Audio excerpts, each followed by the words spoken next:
Restart India presents Let's Talk Business, a talk show curated and presented by Restart India, an initiative started by Muthoot FinCorp Limited in partnership with INK. Restart India came into being during the initial days of the lockdown with an aim to address the concerns of small businesses. One of the ways we connect with our community of small businesses is through our live events. At Restart India, while we are running on-ground campaigns to support and restart micro and nano businesses, the talk shows and live events are aimed to create a community wherein the advice from one entrepreneur or mentor can help other startups learn, share views, and grow. Our live events also create awareness to enable the community to come together and support small and local businesses. In this new edition of live events, we call Let's Talk Business. It is a conversation between entrepreneurs who run small businesses. We want to hear from them on how they ideated, set up their business, the challenges they faced, and how they have come to be where they are now. Restart India.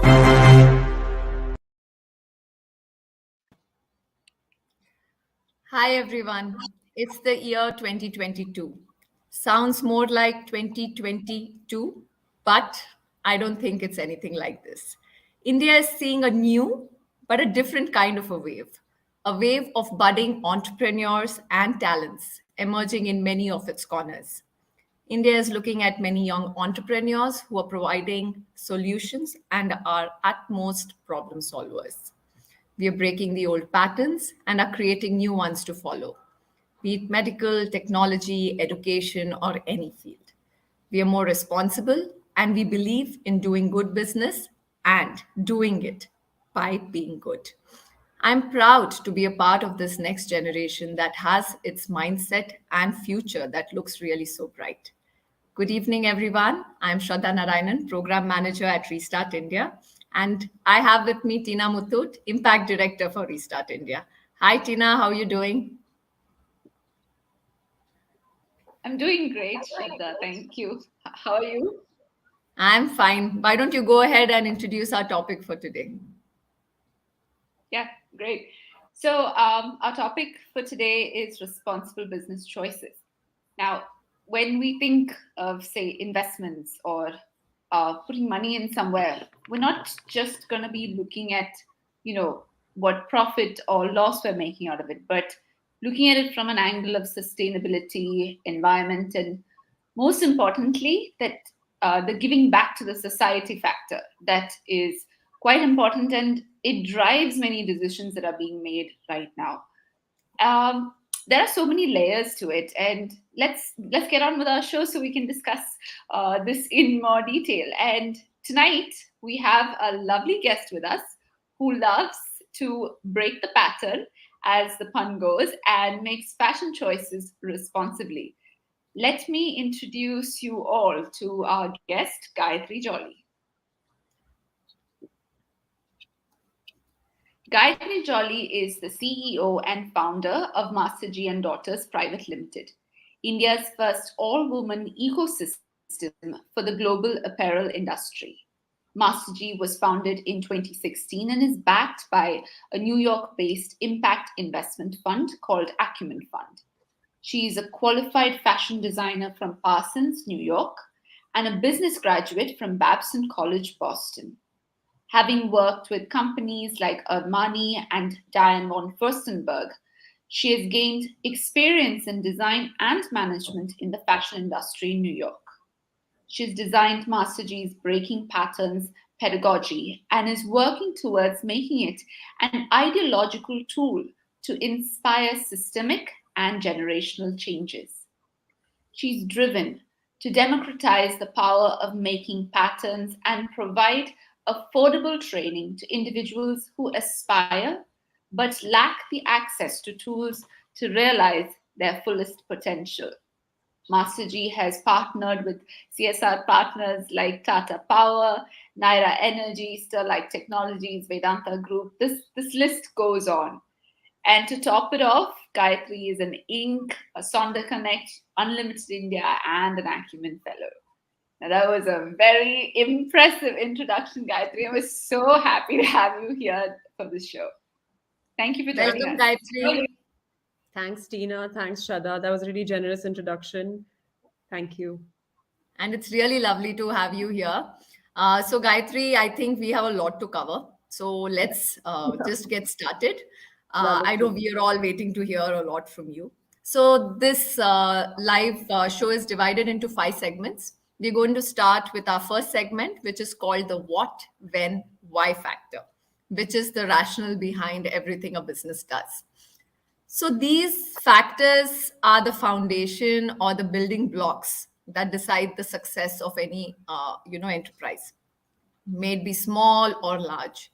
Our idea through this show is to inspire like-minded business owners and to be entrepreneurs. And this conversation, I'm sure, is going to inspire many such people. So, Gayatri, I have to start with this question. As Tina just mentioned, your amazing resume. You've worked with so many fashion houses in New York, from New York to India. What were your initial blueprints when you planned Mastergy?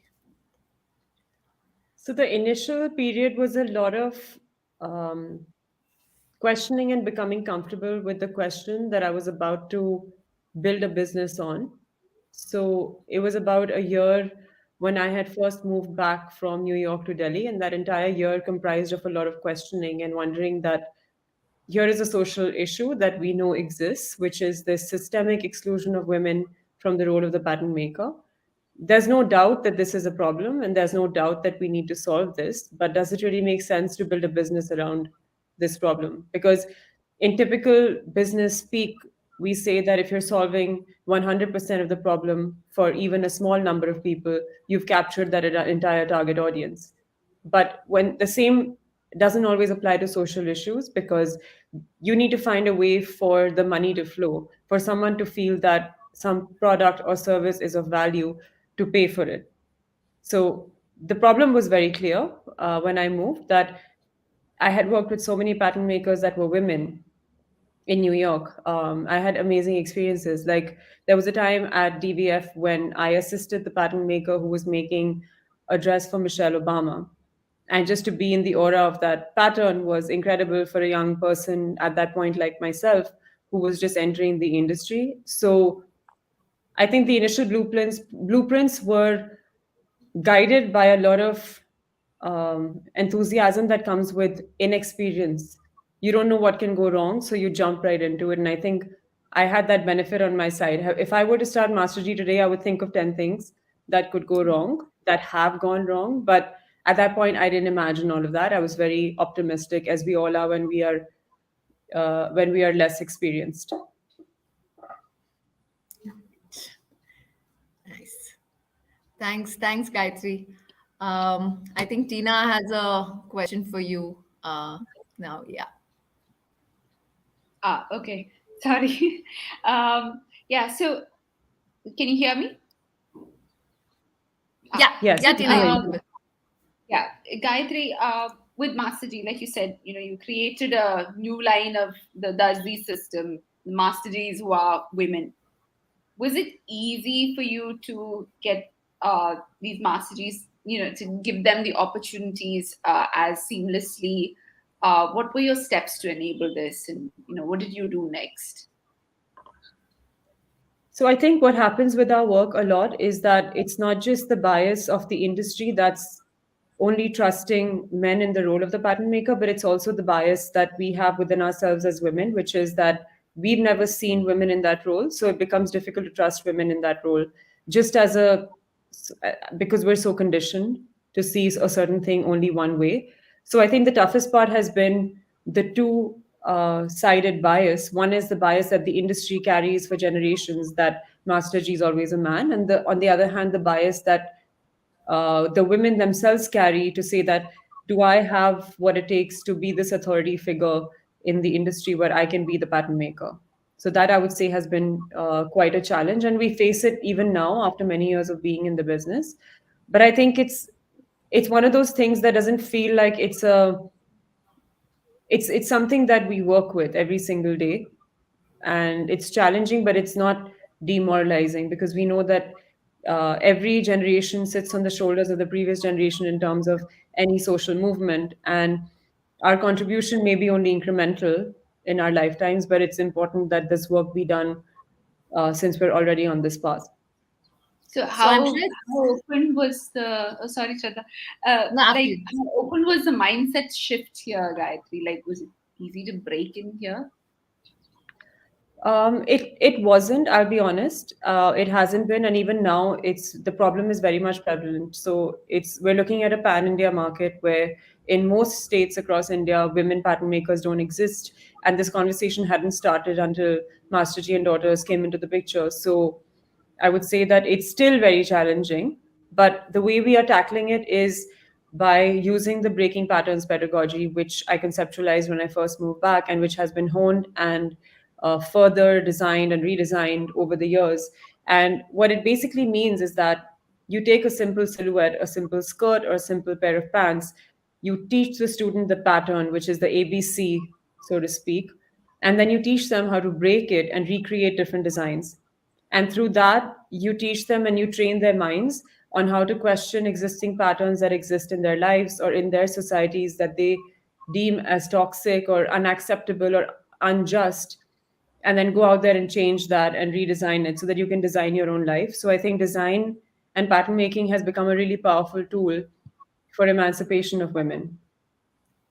That's really wonderful, Gayatri. And I just wanted to ask you, has it become, I know you're saying that the challenges still exist, and I'm sure they will continue to because it's the entire system that you're trying to change. But as you've seen over the years, has it gotten easier? Do the women who are coming in now see women who have come there before? And does that sort of inspire them? Yeah, absolutely. I think role models are really important. And we have a lot of role models in our office, at the Master G office. We have role models at the various training centers that we run, where women are looking at the women that came before them already and believing in themselves a little more.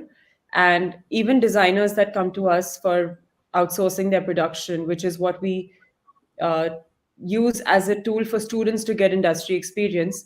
The designers now come to us because we have female pattern makers, not Lovely. because I mean, in the early days, it's really funny. Once we had a customer walk into our office, and it's a hall, and there are lots of tables and women cutting patterns, and they walked in and they're like, "Where's the master G?" And we were like, it's us, like, we're gonna make your patterns. And you could see a little bit of doubt on their face. And after all these years of pushing back on that mindset, I feel like we get inquiries every day for brands that want to build their foundation by getting their patterns made by women. Oh, that's really inspiring, Gayatri. Tina, I have a spin-off questions for you. We started Restart India almost 1.5 years ago, and it had social impact to its core. So all what we've heard from Gayatri and what she's done, do you see any parallels that you can draw between Restart India and what Gayatri has achieved through Mastergy? I think the initial thought, that you need to get out there and like make a difference with even a simple idea.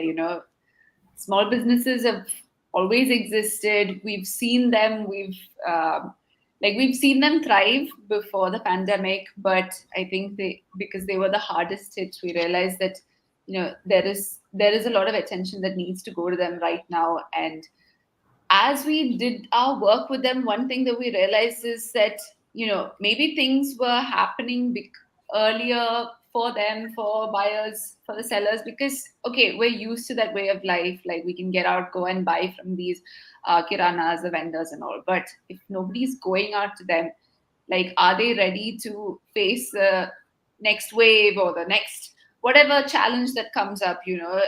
Getting used to technology, getting used to changing systems, buyer sentiments. Like, are they ready to face this? I mean, this problem was always prevalent. We just didn't realize it till COVID hit us.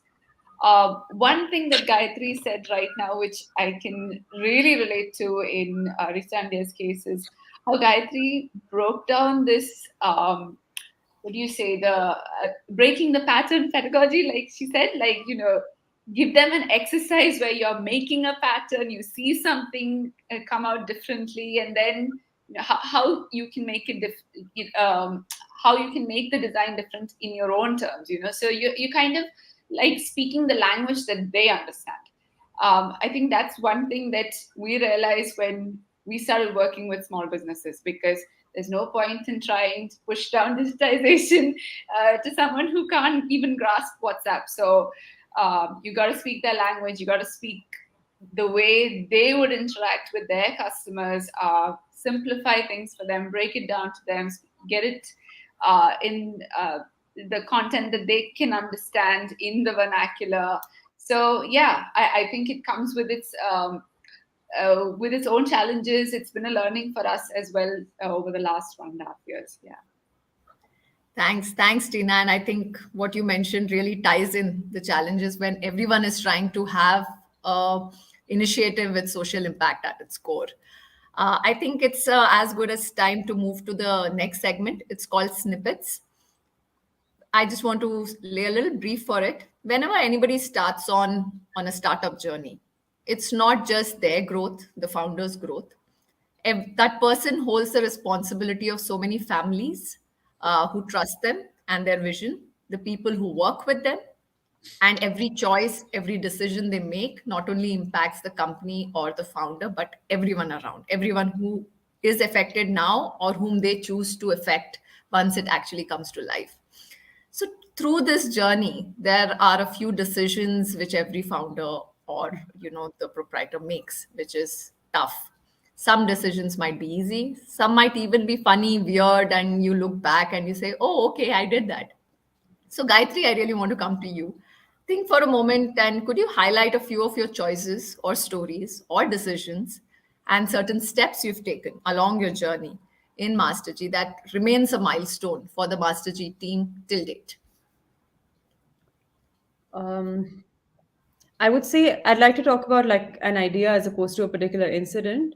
Sure. And Yeah. I think what has really struck me recently is how protective the team is, how like how they have nurtured the idea with me from the beginning, the people that have been around since the beginning. So any major strategic move that happens now, I have to convince everybody before I make a decision. It's not like she decided and we'll all follow. They're just like, they have so many questions because they're like, it took us so long to stabilize this boat. And we all feel so proud of what we've all built together and all the times we've been through that we want to make sure that we all give you our perspective. You may still make a decision that you think is best, but I think it's a point of it's a milestone when you reach a point in a small team where everyone feels ownership that the next move doesn't rock the boat and kind of challenge what's been built so far, because there's so much that, like you said, so many families, so many people, so many dreams are dependent on whether the boat remains stable or not. So, and I think it's always a question between stay the same size or grow, because at some point you realize that you can't stay the same size if you want to stay in business. You have to continue to grow. So I think that's definitely a milestone in a new company where you find that the team is starting to feel that ownership. Oh, that's lovely. Gayatri, do you remember some of your first Master G women who you managed to convince to come on board? Uh, do you remember Yeah, them? They must yeah. be very special. A lot of the first batch rejected the idea because they felt that it was too ahead of its time. It couldn't be done. Men are only pattern makers. So most of the first batch rejected the idea. It was very hard to convince the first 20 women to believe in Wow. this. So how many did you have to go through to get to those 20 women?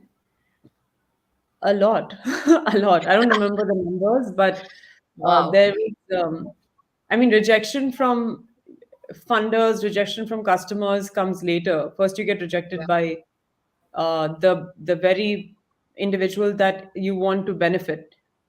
Yes. And then over time you realize, rejection is just a part of the whole cycle. But I mean, eventually, when the idea started to get accepted, and the women who did accept it are the women that run the team now at Oh, our wow. head office.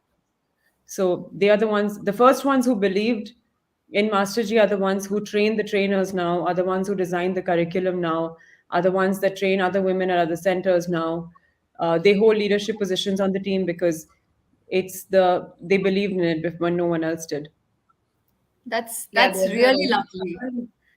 Yeah. That's just something, isn't it? And Tina, when I just had a deja vu when Gayatri was saying that, the convincing the person who you're trying to impact. I remember going through thousands and thousands of people to get maybe 200 who we can teach how to use WhatsApp so that you can do Yeah. your business better. So, Yeah. yeah, I think it's so many similarities when you start off to do something. Lovely, Gayatri. I mean, it's really inspiring what you're doing. And we really want to get into more details, dwell into more details of what really is the crux of Mastergy. And it's the Gyan time, which is the next segment, time for some Gyan. This is where the expertise which our panelist is bringing in. And this section, somehow Gayatri's always managed to bring really nice, fresh perspective. And it's always been different with whoever we've hosted on this show. So for you, please share your insights here. When we think of fashion, we think of glamour. But today, the talk is so much about sustainability, which is tough in the fashion world. So, how is it that you try to bring sustainability elements to Mastergy? I would say that for us, sustainability comes more from a labor perspective, from a labor practices perspective, and what we think of as the future of work in fashion. So we are building an ecosystem which is a pan-India ecosystem where brands that are sustainability focused across the world approach us, and we have done all the groundwork and are currently also doing the groundwork to provide them a way of manufacturing their garments that's going to be decentralized across India through women's groups that we are training and have been training for the past few years in a way that is comfortable, humane, and sustainable for them where they are, as opposed to expecting that women are going to migrate from their village to cities to work in factories the way factories have always existed. We are looking to take the work to where they are, where we're setting up training centers and production centers with our CSR partners who are keen to provide skilling to those students anyway. So for me, I feel what's sustainable is when we can, and especially I think COVID has brought this into focus as to how we were working and what work looked like before the pandemic, as opposed to what format of work is conducive to human life, which is that it doesn't kill you. You can work and have a life, and you can have that balance, and you can still exist. And we saw a major shift in saw major reverse migration right when the first wave Yeah. hit, when we saw so many workers and migrants going back to their villages. Yeah. And that's when we realized that this way that we were functioning in was never sustainable. So when we have brands approaching us from across the globe, and I don't know how they find us, it's insane. But we have so many brands who call us and they say that we will not start production until you do it for us. That's how we're launching our brand, because this is the only way we want to produce. Oh, lovely. That's so amazing. So I So, think there's force in small, and we talk about the power of small business, right? Because when 1,000 small businesses say they're only going to do it one way, there's only so much a big business competitor can push back when they're all in the same business. yeah.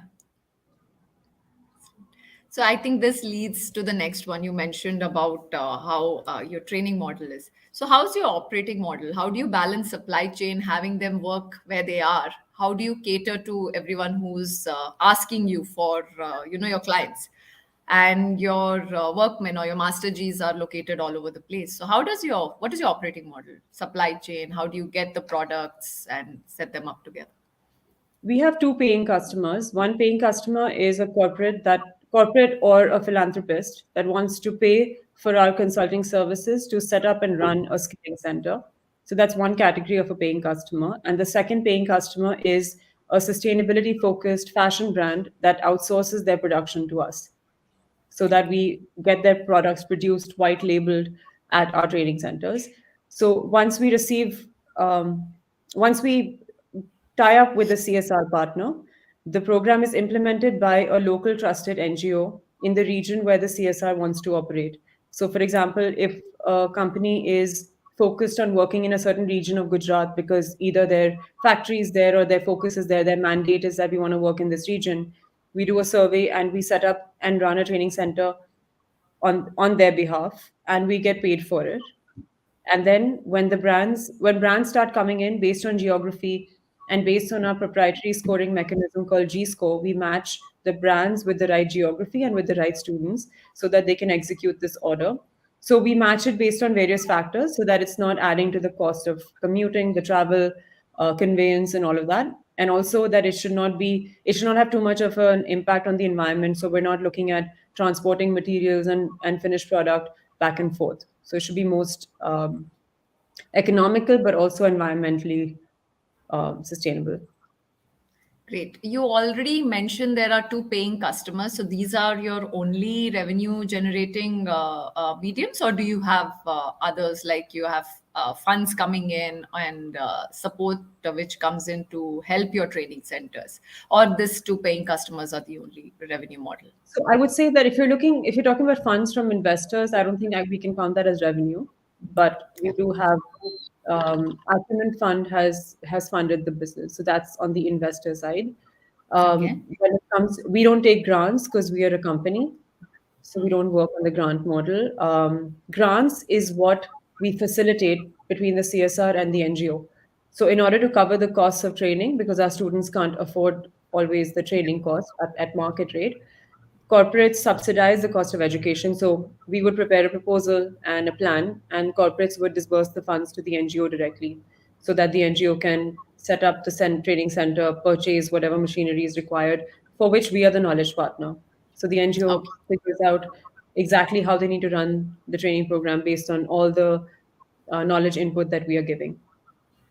That's lovely. How many women have you managed to train so far? Do you remember any So number? we've enrolled over 2,000 women so far. Wow, And we had, of course, some women couldn't complete the program for their own societal and personal reasons, but till date, we've enrolled over 2,000. that's How amazing. And long how do they many are? normally take? Yeah. How long do they normally take to complete the training? They normally take anything between 3 months to 12 months, depending on which course their center has chosen to run with us. So it's a modular course, kind of like think of like a liberal arts education for design, where the first few couple of months are foundation, then there is parts, and then comes the products. So they can stack as many or as little products as they want once they're done with foundation, depending on how much their corporate partner can keep subsidizing for them. So I would say that my goal personally is that my class at Parsons is the level I'm looking at for all of these girls. Like the competition should be of that level, where at a technical level there should be no difference. That's the quality we strive for. That's excellent. And most of the women who you have enrolled, they go through all the modules, right? Or is there an option for them to just do one or two modules and then just start? So they do either women's wear or men's wear or home goods, accessories, bags. We have all these different courses, right?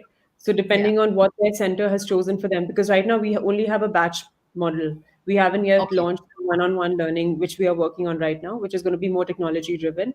But so far, because it's been batch driven, because that's the most economical for corporates when they pay for it, they all go through the same course. So if the NGO or the corporate decides that we're going to have a women's wear focused training program where for 6 months they're going to learn women's wear, so then they learn the products which can be completed in 6 months after completing the foundation.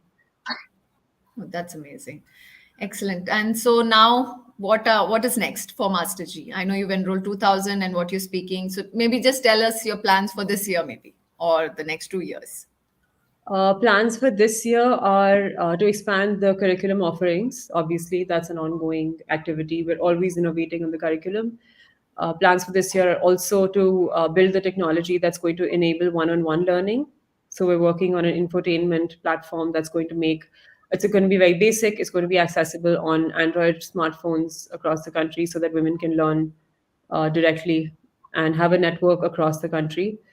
And what else? I feel like there's a lot that goes on. So, but these are the two major activities. Yeah. Thanks, Gayatri. And I have just got that we already have a lot of audience questions coming in Okay. just after your Gyan session. So before we head to the next segment, Tina, I have a question for you. Considering we spoke a lot about sustainability and how Master G is coming up now, you belong to the next gen of entrepreneurs, next gen of Muthoot, and you've often used the term in a lot of our meetings also, profit with a purpose. Could you shed some light on the responsible choices that you have made in your businesses? Yeah. So, I mean, we're predominantly a financial services company. We offer retail financial services to those at the bottom of the pyramid. Now, the way you and I understand financial solutions may be different from how the unbanked might understand. You know, what suits one category, it doesn't necessarily suit the other. So I think even when we start designing solutions, like financial solutions for them, like what are the questions that go through our mind? You know, what are some of the things that even we ask ourselves? Like, are we understanding their affordability? Do they really have a need for the money, or just giving them money? Are we going to push them into a debt trap?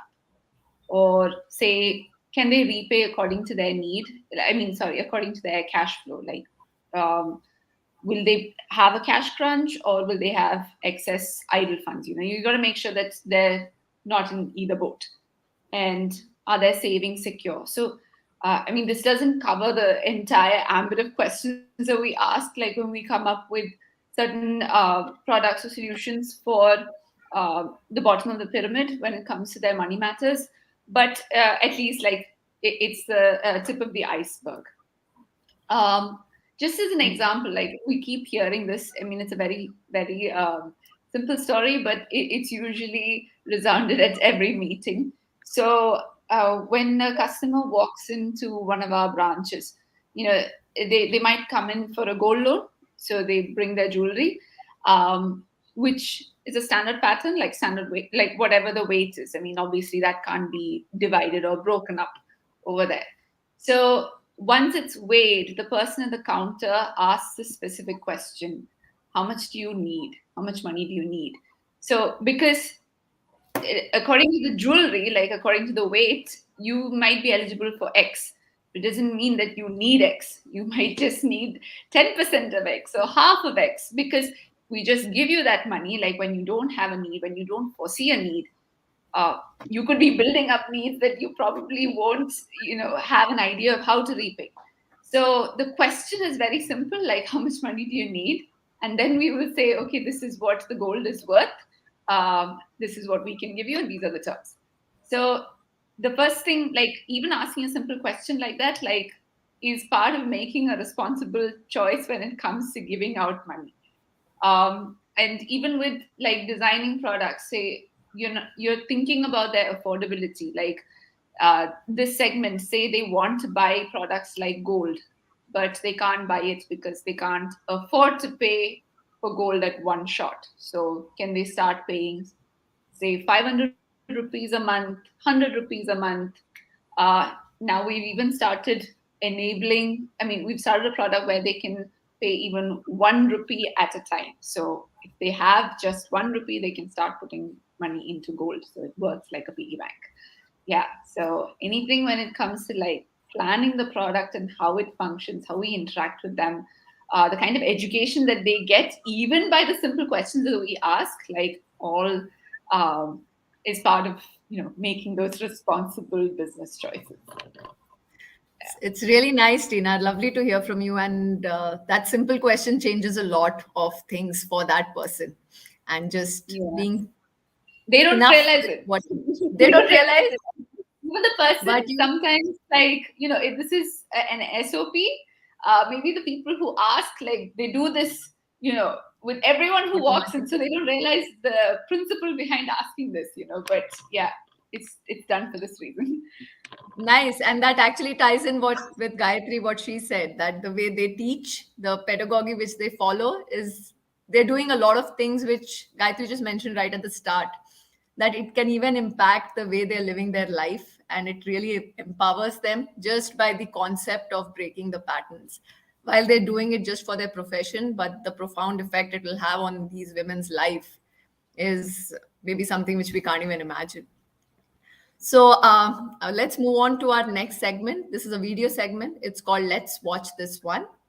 We showcase the story of a small business, and this time we are showcasing of the initiative which Restart India has come up with. We are tying in two of our initiatives. So can we please watch the video? Jabir, can you pull it up?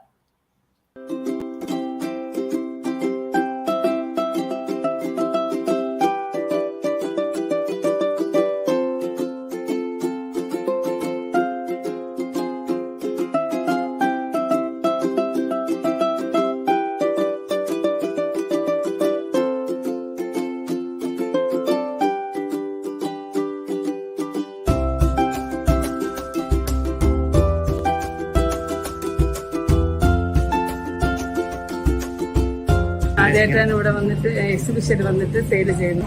അപ്പൊ ഇവിടെ കൊണ്ടുവന്ന സാധനം ഇവിടെ സെയിലുണ്ടായിരുന്നു. എനിക്ക് നല്ലൊരു അനുഭവമായിരുന്നു ഈ exhibition. It's a really good initiative by Restart India, by Muthoot FinCorp and INK.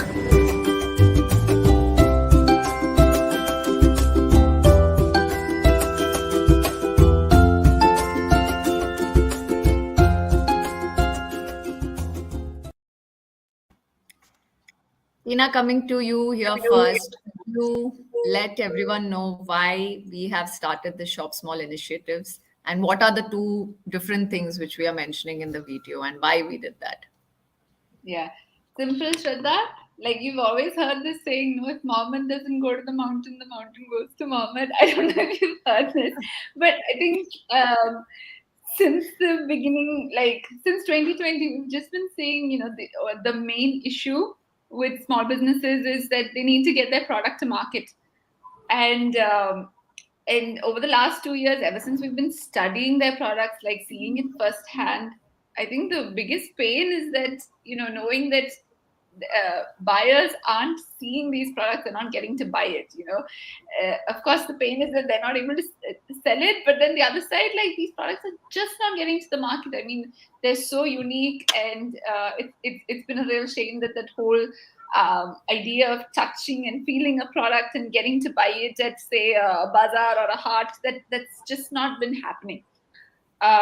So I think something that we wanted to do since 2020, which we finally managed to pull off last year during the festival season, Diwali and Christmas. So something that we did in Cochin and Trivandrum with a small crowd, because we just wanted to see, considering restrictions and maybe, we don't want to bring about another wave as well. So yeah, but I think one of the feedback that people gave was that they got to see the traditional products that they hadn't seen for years, like things that existed in their parents' generation. They finally got to see things being made, like the food items or the crafts that these small businesses had been working on.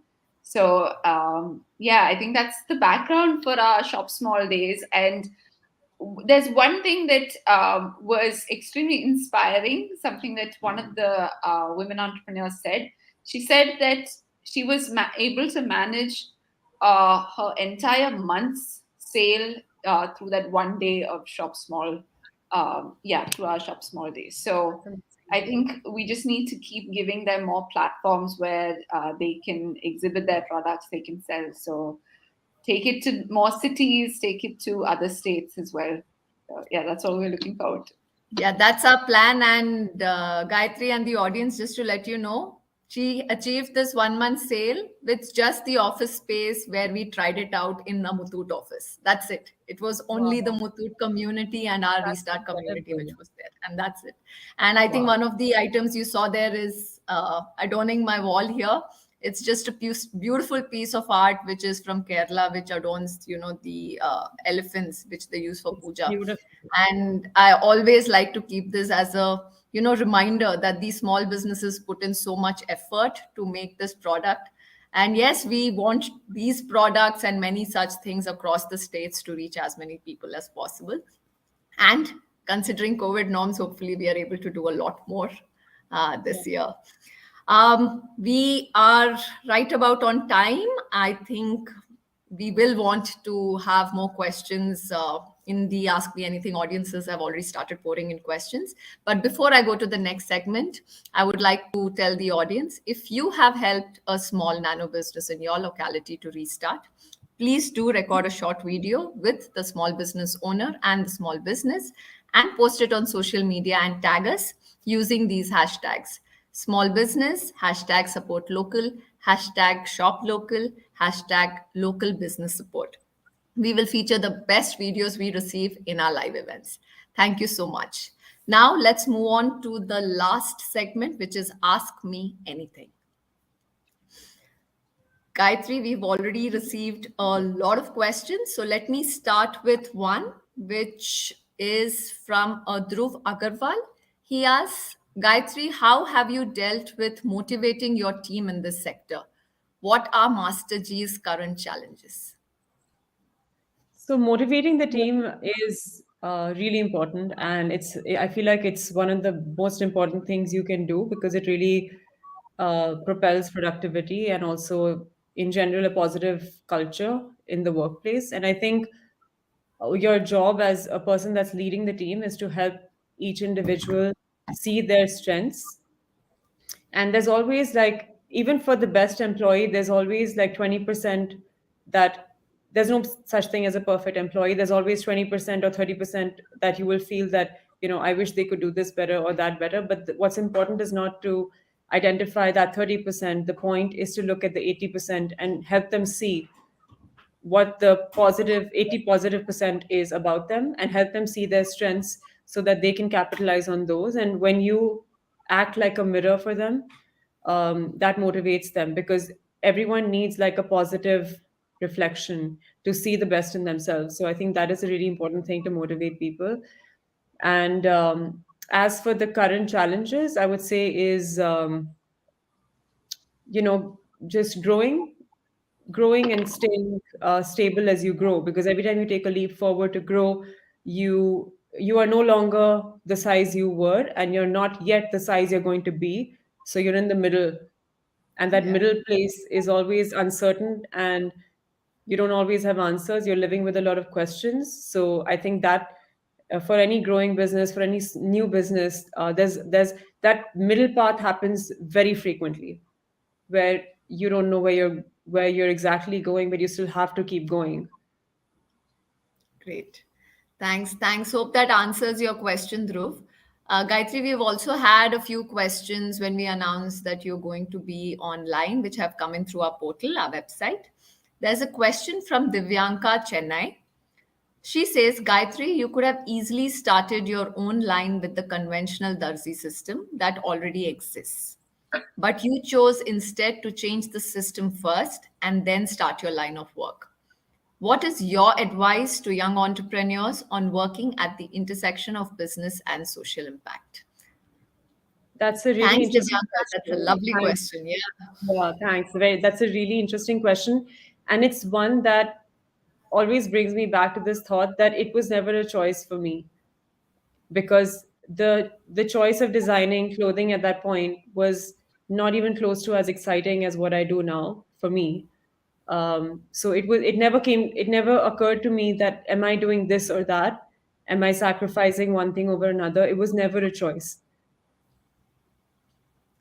So you've taken a very conscious decision of having social impact at its core.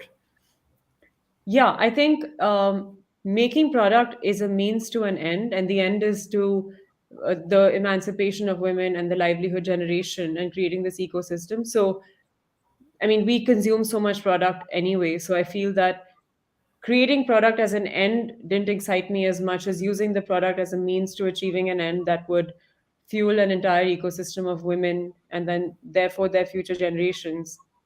Because I feel that the children that are growing up around these women and that they are raising are just growing up in an environment where they are not receiving the same conditioning that their mothers received. So what we're doing is an intergenerational impact by using product as a means. That's really lovely.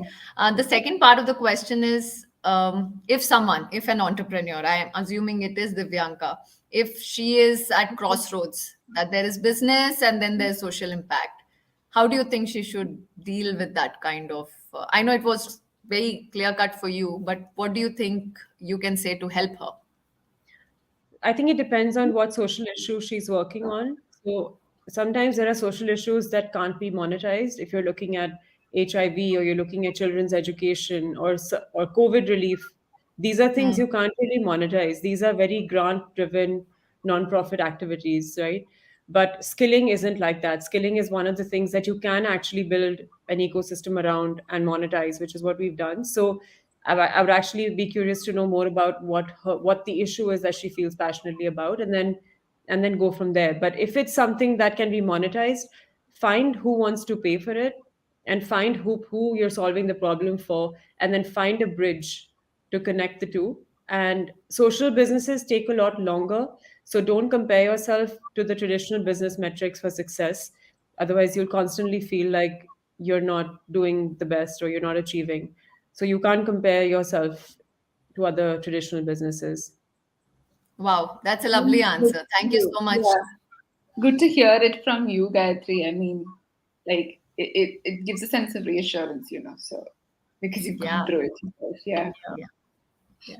Great. Divyanka, I am sure you're happy with this. If you could write to us with your more specific question, maybe we can have it sent to Gayatri for a longer answer. There's another question from Kota, Rajasthan. This is from a Rashmi Desai, and she's a manufacturer. She asks, how do you educate your customers about what you're doing, and how is it that you tell them how different is your product, or why is your product different? I think what really works in our favor is that we are technically very strong. So any for most customers that come to us, we're speaking exactly their language. And in some cases, we are speaking a language that's even more technical than what they know. So immediately they know that they're in good hands. So it actually doesn't matter. Our product is not different. It's just that it's women.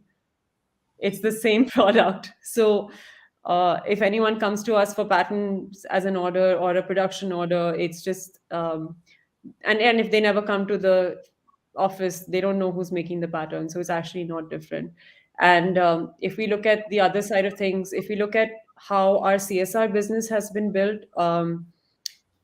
I think this format of how we work just didn't exist before. So identifying an NGO partner, identifying a corporate, matching them, or even if they find each other, but us coming in as a knowledge partner, I feel like this way of working in the nonprofit sector didn't really exist in this format. There were other ways in which skilling was taking place, but we have a modular course that we offer. We could have had one university campus, but then Women Pan India couldn't have attended.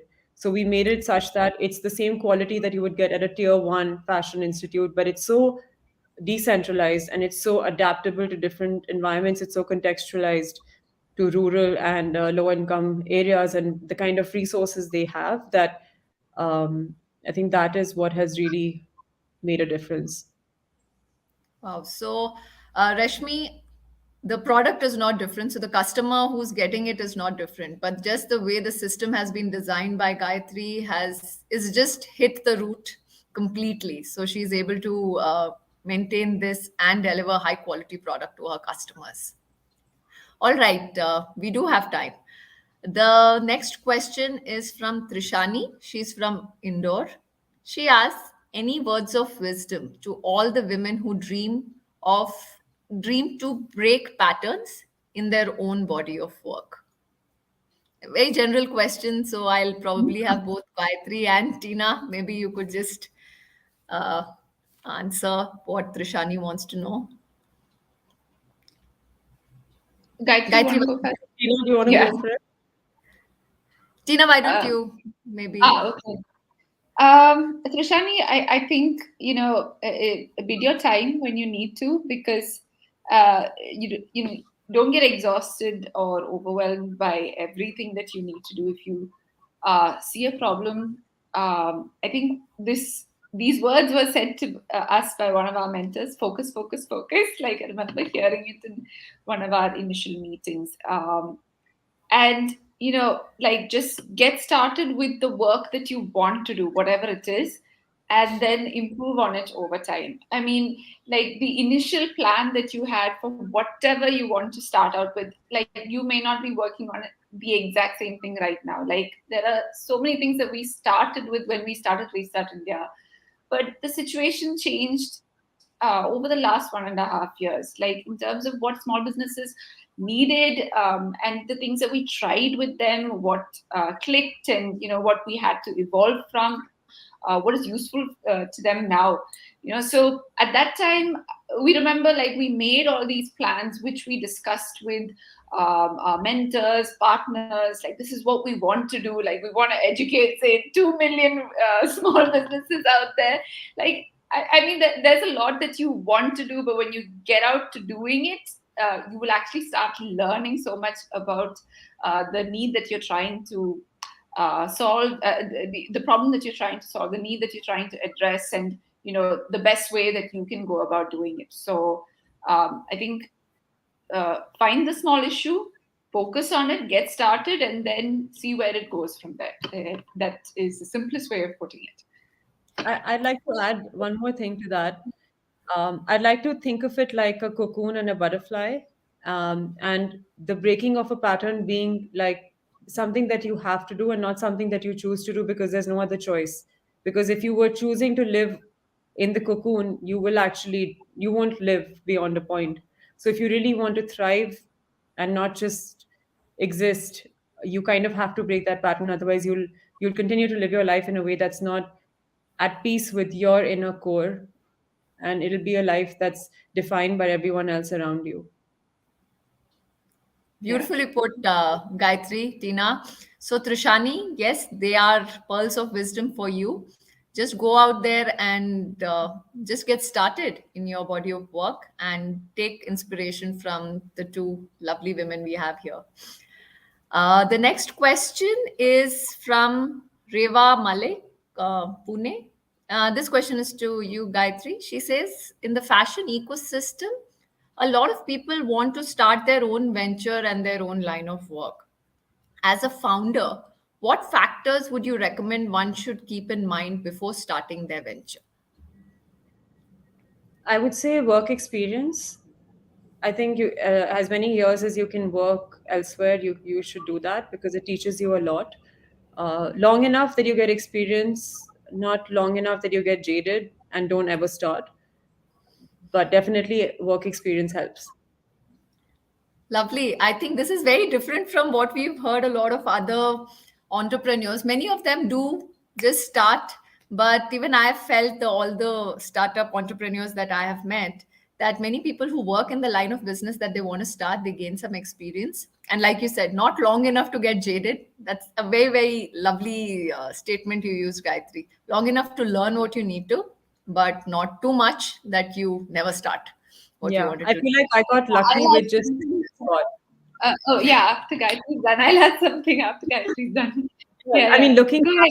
looking back, I would say I just got lucky. There was no plan. Like looking forward, it's not really a plan. You just do what's right at the moment. But looking back, I feel like I had that sweet spot of working long enough that I learned and then not feeling, and I couldn't imagine everything that could go wrong.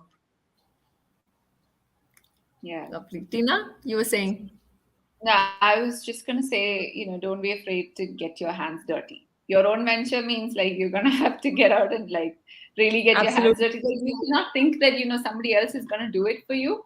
Because if you're the one, like, calling the shots, sometimes you're just going to have to be the one in the line of fire. So, yeah, I think, like, that's been a learning for us as well, even with getting Yeah. Restart India up and running. Yeah. Always. That's so true. Yeah. All right. We'll move to, I think, final. Oh, we have few more questions. Let's see how many we can get done. So this, I think, is a discussion which we can have. There's someone called Apurva Pillai from Lucknow who's asking the current generation or the Generation Z is moving towards minimalism. So her question is very general. She just asked, do you believe in it and what's your opinion about it? This is for any one of us? Yes, please. It's very general question. So Gayatri, I'll have you weigh in on it first. Minimalism, I think Gayatri should go first. It sounds more like fashion and design. Yes. I mean, obviously, the assumption here is that minimalism is a whole lifestyle. We're not limiting it to fashion, because we're not talking about minimalism as a fashion trend. We're talking about minimalism as a lifestyle choice and a way of thinking. So, going back to Tina's example of how much do you need, as opposed to what do you imagine your needs to be, what is the messaging that the media is giving you, what is the consumerist driven messaging delivering to you, and if you can cut out that noise and really go back to the bare bones and basics of what you really need, whether it's thoughts, whether it's information, whether it's what you put in your mind, what you put in your body, what you wear, when you feel at peace with the bare basics, that is, I think, minimalism as a lifestyle. And you know how this, and if I were to contextualize it in fashion, I would say the most sustainable garment is the one that's already in your closet. So that is minimalism, to not accumulate more if you don't need it. Thoughts, food, clothes, whatever. Anything. Lovely. Tina, you had something to add on? And I think it's good to learn this from a fashion angle. But yeah, Gayatri's like parallel is good enough here. Yeah. So Apurva, I think, yes, minimalism. So you specifically asked, do we believe in it? I don't think belief has or an opinion can really justify what minimalism is. It is a lifestyle choice, like Gayatri said. If you're content and if you're happy with the number of clothes in your cupboard or the food habits that you have right now, I think you are following minimalism. All And right. I think it's also like we put a lot of pressure to be all of one thing, and Agree. you don't wake up one day and say, I'm going to be minimalistic, and then Correct. 100% of your life becomes minimalistic, because you may do one thing which is not impacting the environment, and then you're still using something else that is, yeah. Yes. So the point is also that it's incremental. Yeah. Lovely. Okay. There is I think we can take one last question from Aditya. He's from Banaras. He says, do you design any clothes that can be used for various purposes and ways? I did design a jumpsuit for someone with cerebral palsy, and it was something that came apart at the bottom. So it was cut diagonally, as opposed to, so all your pants are cut straight at the bottom. The leg opening is straight, so your leg goes right in. But for someone who doesn't wear pants the way someone with legs that are not from, don't have an issue like that, that they wear pants very differently. So you can always, once your fundamentals are clear, you can design for any need. You just have to be able to put yourself in the shoes of the consumer or the person who's using that product. So to answer your question, when the need arises, we are totally able to design products like that. So do you have any other example, Gayatri? I found this very interesting. Do you have any other example where you've designed for maybe something which is not the norm? So I designed costumes for performing artists and singers. So once so there was this one artist who was really energetic on stage. So her tops wouldn't always stay in the place where they should. So I had to design undergarments which were matching to the main garment, so that even if the clothes were not in place, it looked like a part of the same garment. And it needed to be reinforced, because it was someone who was like really like the seams had to be reinforced twice of what they regularly are for us who just wear regular clothes. So the construction of those garments was really technical, more than what you would usually do, and it was made for someone who's literally just operating at twice the energy on stage. So costume design really fascinates me. It's another use case of like using technical pattern making in a way that's that meets the needs of a customer. Lovely. Thank you. I think we're just running out of time, and we've had lovely audience questions as well. So I'll like both Amazing. of you to we like Yeah. both of you to weigh in on some concluding remarks, maybe a minute each. Gayatri, you, then maybe Tina can close.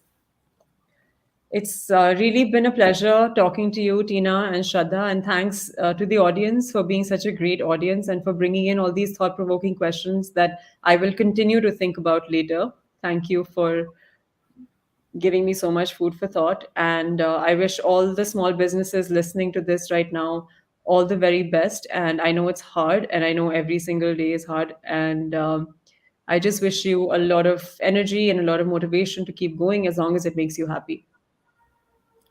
Thanks, Gayatri. Tina, any words from you before we close? Yeah, I think like Masterji itself broke a pattern in my mind. I mentioned this yesterday because I mean where I come from in Kerala, we see women in tailoring, maybe not specifically in pattern making or cutting, but women tailors are prevalent here. So this problem, I didn't know. I mean, I could imagine it, but I didn't know that it was so harsh out there outside of the state. So I hope we've also been able to sensitize people through this session of responsible business choices that such an issue exists, and that there is work being done to address this problem as well. So it's been great listening to your story, Gayatri. Thank you, Tina. Gayatri, you told us you have 2,000 people enrolled. I hope that number doubles because I think it's the need of the hour. And the more women you touch, the more they get empowered and the more lives and families are getting changed. So thank you so much, Gayatri. It's been lovely having you. Thanks And for having we me. hope we work Tina. together in Restart India because a lot of our thought process align as well. Yes, we Thank you must. so That would be much. lovely. Yeah. Thanks. Thank you so much, Gayatri. Thanks, Thank Tina. you. Thank you, lovely audience. I hope all your questions were answered. And we'll see you again in a month or so with our next live event. Thank you. Thank you. Good Bye. night. Good night.